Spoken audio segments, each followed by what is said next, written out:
So over here you can see that I have a layer, and you can see that I can move this around wherever I want.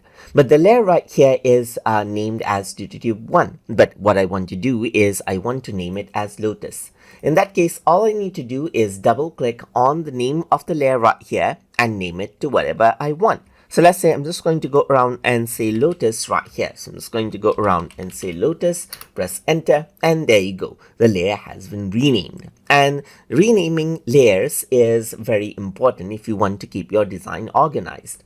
So apart from that, what you can also do is you can duplicate out the layer right here. So to do that, you need to go around and select out the layer right here. So let's say I want another Lotus layer as well. So all I need to do is select it and then go around onto this icon right here, which says create a duplicate of the layer and add it to the image. So if I were to go around and click, then another copy of the Lotus actually pops up. So I am in the move tool right here. So if I were to move, you can see that I got another layer of Lotus right here, just like this. And this is a copy.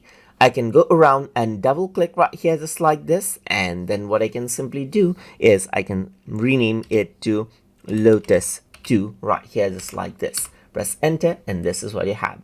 You can simply create another copy and then move it aside, and you got another Lotus just like this as well. And that is how you can go around and rename and duplicate layers inside of GIMP. So I hope you guys learned something as always. And as always, please like, comment, share, and subscribe.